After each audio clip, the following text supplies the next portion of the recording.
who is the Executive Director of Inspirations Assisted Living and Memory Care of Westminster.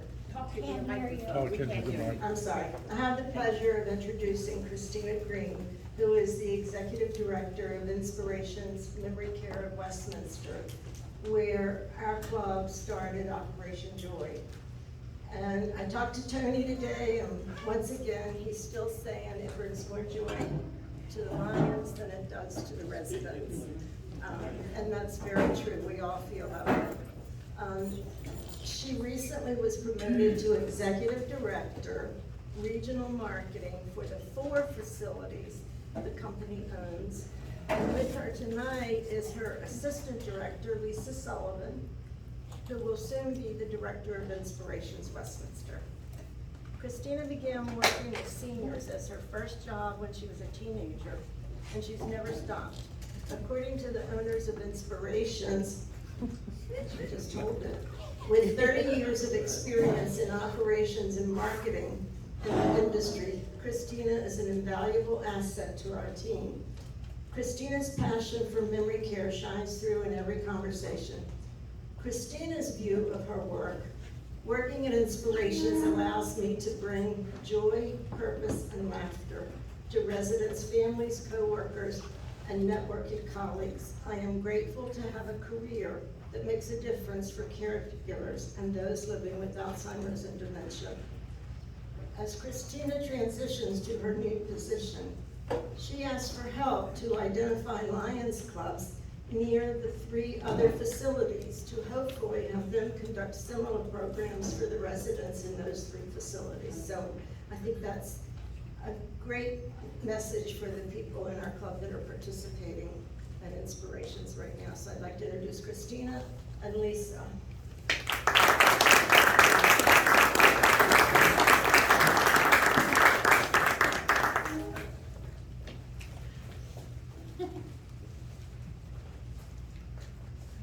I get 15 hugs a day whether I need them or not. It's a mandatory thing. For those of you that have been at Inspirations and have been part of our Operation Joy, can you just stand up real quick? You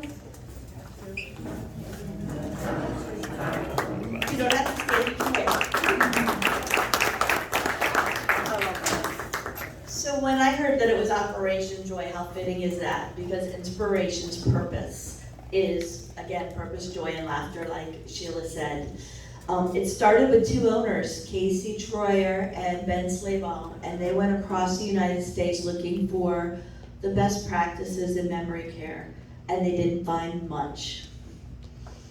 So their purpose is to bring meaningful moments to our residents that are here. And what greater way to do that than to have an organization and a partnership with the Lions Club. So first of all, I'd like to thank Sheila so much for starting this program and getting us all started on it.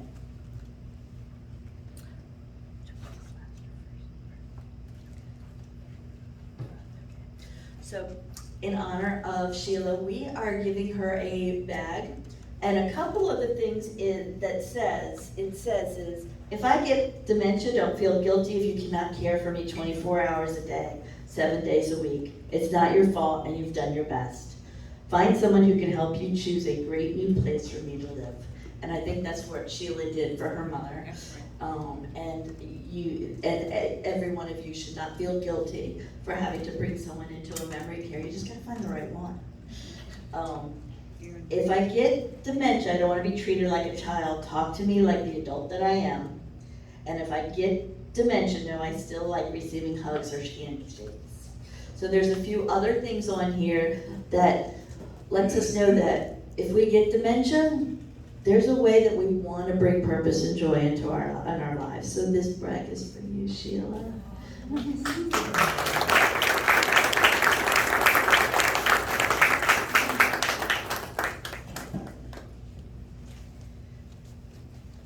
And next, we also wanted to, volunteers, you guys are supposed to stand, it was your exercise. Gotta get movement in there. We need music so we can start dancing. Yeah. La la la la la la la la la la la. You should have asked. If I knew your first name, Sheila Babila, Banana Man, Babila, I don't know. So those are the moments that you want. You want to bring laughter to us, and we have a certificate appreciation to Operation Joy, Freedom Districts Alliance Clubs, to your club members that continue to volunteer and help provide laughter, joy, and purpose to our residents. Thank you for all that you do.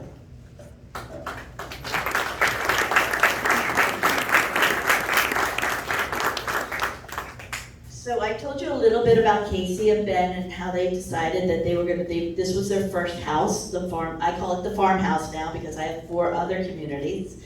And their purpose is to allow us to disrupt what memory care has been. So the history of memory care is that we've had locked units in nursing homes on the bottom floor, and what we've done is we've taken this beautiful farmhouse, added animals, and given lots of love. So when you come to our community, you'll notice we're silly. Chances are somebody told me, will you please put your shoes on? You're gonna fall, because it's our house. And that's what we do with our community. So the other thing that I wanted to talk about real quick, I've got till 7:30. First of all, how many of you had a loved one or somebody that you cared for that had dementia? So pretty big stance in the room. How many of you wish that there was just somebody right there trying to give you the navigation and the guidance? Because it's a tough disease. It's incredibly tough. What Operation Joy brings to our residents is the part of the music, the games, the interactions, and the engagement. Every time you come in, you can see all the laughter and the fun that you're having with the residents, but you don't see afterwards what a great day they've had. When you're in there in the mornings and you're singing and you're dancing and you're having a great time, we see less behaviors in the afternoon because they're not bored. They've been engaged, they've been in love, they had a good day. They weren't overstimulated, they weren't understimulated.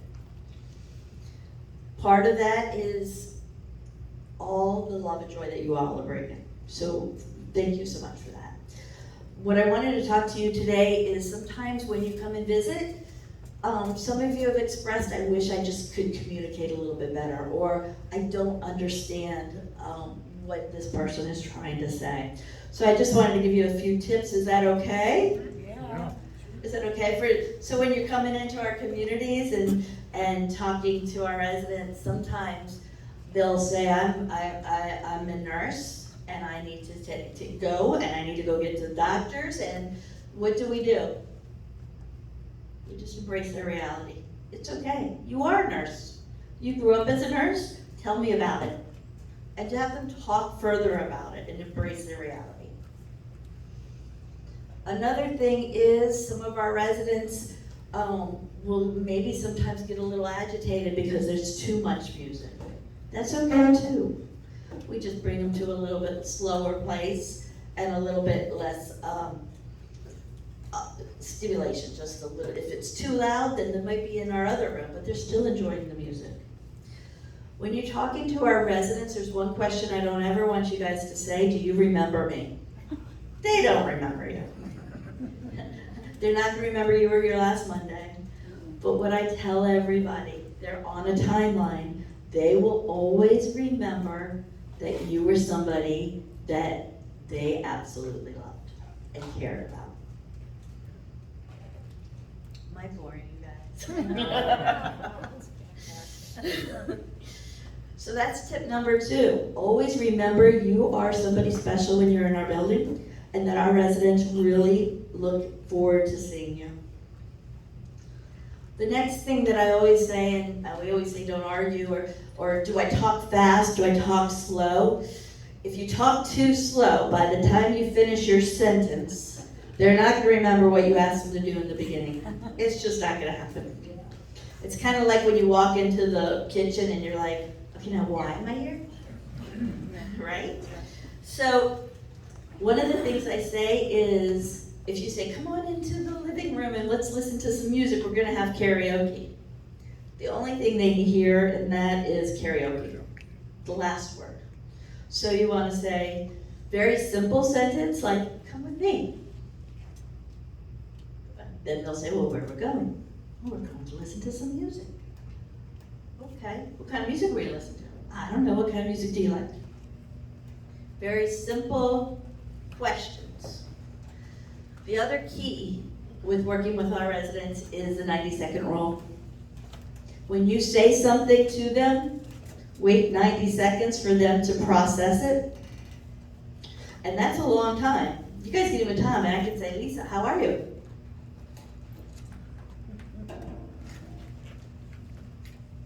I'm okay. See? But if you're not used to that time lapse right there, you might be like, Lisa, how are you? Lisa, how are you? And she's not answering.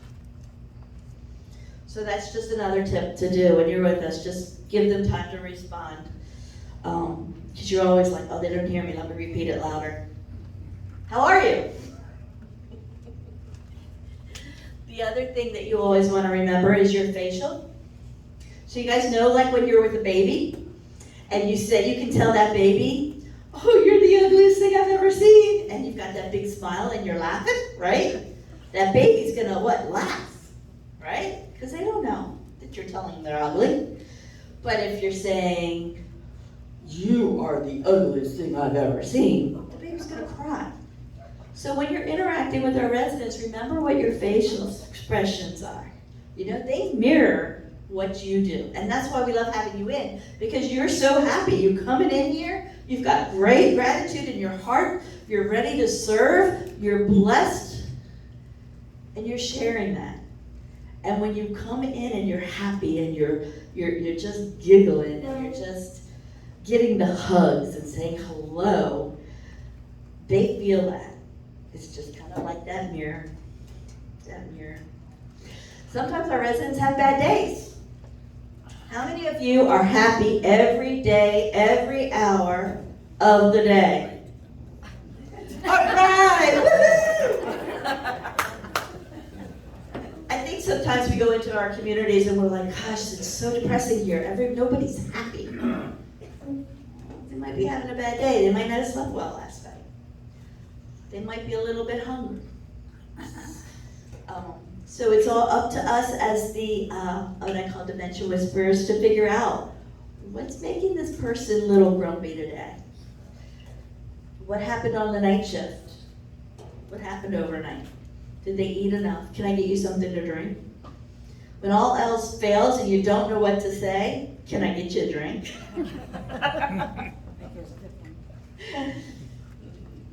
Like, okay, you're not answering. I don't know what the right thing is. I bet you we have snacks, and we have a beautiful chef at Inspiration. Her name is Jess, and you can say, Jess, I need a snack. My friend needs a snack. Because when they move into our community, they're no longer residents, they're not patients, they're not clients. They're our friends, because you know why? A friend's grip is a little tighter. A friend is there to be there for them. And that's what my staff is there. We're there to be for our friends. So we don't treat them like our own grandmothers or our own mothers. We treat them like our best friends. So we do laugh with them. We do joke. And they tend to laugh right back. I'm like, oh, yeah, I got that.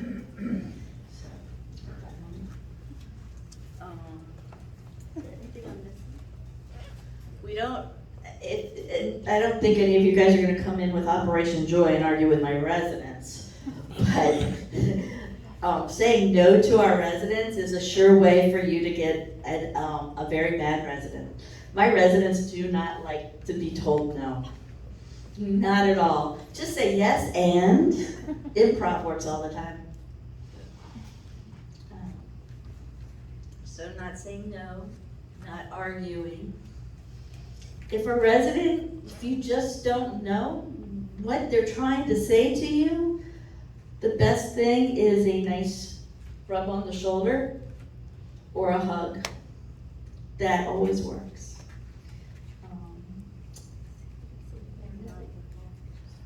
Oh, yes. So we have a lot of nonverbal, some of them that are experiencing aphasia, and they may not be able to verbalize what they're saying for them.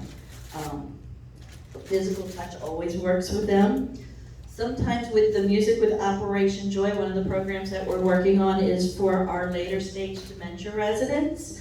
So if we have a student or somebody that just wants to do hand massages, aromatherapy, soft music, we're gonna try to section off a little bit of not for the whole day, but for a period of time where they get that one-on-one for our late stage people that are going into hospice care. And really all that excitement sometimes is just too much and they just need someone to read a book for them or say a prayer with them or just listen to music and rub their hands with hot towels. So that's another option that Operation Joy can do. I know I'm all over the place, but I can keep going and going and going.